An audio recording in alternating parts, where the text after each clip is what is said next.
Hello കൂട്ടുകാരെ, ഇതാണ് Dharmasthala entry. ഇങ്ങനെ രാവിലെ ട്രെയിനിൽ ഇറങ്ങി ധർമ്മസ്ഥല കണ്ടോ, തിരക്കേ ഇല്ല. ഞങ്ങൾ കഴിഞ്ഞ ഒരു 8-9 മാസം മുന്നേ വരുമ്പോൾ ഇവിടെ ഫുൾ തിരക്കായിരുന്നു. അന്ന് വേറെ ചൂട് വേറെ തിരക്ക് വേറെ, അയ്യോ ഒട്ടും സമ്മതിക്കുന്നുണ്ടായിരുന്നില്ല. ഇപ്പോൾ കണ്ടോ ഫുൾ. അങ്ങനെ ഞങ്ങൾ വന്നിട്ട് ബ്രേക്ക്ഫാസ്റ്റ് കഴിച്ചു.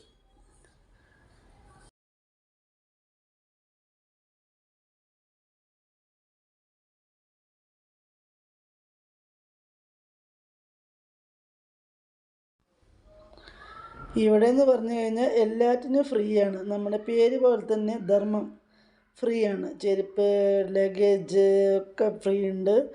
പിന്നെ റൂംസും അവൈലബിൾ ആണ്.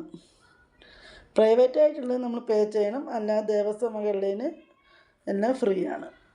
കണ്ടോ എത്ര സ്ഥലമാണ് ഒഴിഞ്ഞ് കിടക്കുന്നത്. ഇവിടെയൊക്കെ ശരിക്ക് ആൾക്കാർ വന്നിട്ടുള്ള ക്യൂ നിൽക്കുന്ന സ്ഥലമാണ്. കുറച്ച് റൗണ്ടായിട്ട് ചുറ്റി പോകണം. ഇവിടെയൊക്കെ ഫ്രീ ആയിട്ട് കേട്ടോ ഞങ്ങൾ പോയത്. കാരണം തിരക്കില്ല. ഇത്രയ്ക്കും എന്താ പറയുക, ഫ്രീ ആയിട്ടൊരു ദർശനം ഇതുവരെ ഉണ്ടായിട്ടില്ല. ദർശന പുണ്യം മഹാഭാഗ്യം എന്നല്ലേ. കണ്ടോ, അങ്ങനെ ദർശനം കഴിഞ്ഞ് ഞങ്ങൾ പുറത്തിറങ്ങി. ചെറുതായിട്ടൊരു മഴച്ചാറ്റിലൊക്കെ ഉണ്ടായിരുന്നു. അത്യാവശ്യം കുറച്ച് ജനങ്ങളെ ഉണ്ടായിരുന്നുള്ളൂ. എന്നാലും ദർശനം നന്നായി തൊഴുതു. മഞ്ജുനാഥ സ്വാമിയും പിന്നെ അമ്മയും ആണ് അവിടുത്തെ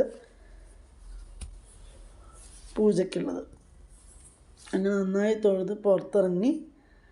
കുറേ പേരൊക്കെ ഫോട്ടോ എടുക്കുന്നുണ്ടായിരുന്നു. ഞങ്ങൾ കുറച്ച് ഫോട്ടോ ഒക്കെ എടുത്തു. അങ്ങനെ പോന്നു. ഇതാണ് കേട്ടോ ധർമ്മസ്ഥലം.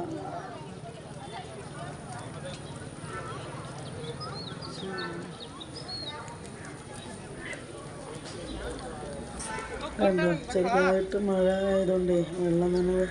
സ്റ്റെപ്പുള്ള കോമൻഡേഷൻ, അതിൻ്റെ അടുത്ത് നടന്ന് പോകാവുന്ന ദൂരമുള്ളൂ. സ്റ്റെപ്പ് കയറി പോവുകയാണെങ്കിൽ ഇങ്ങനെ പോകണം, അല്ലെങ്കിൽ അപ്പുറത്ത് വെഹിക്കിൾസ് പോകാനുള്ള റോഡുണ്ട്.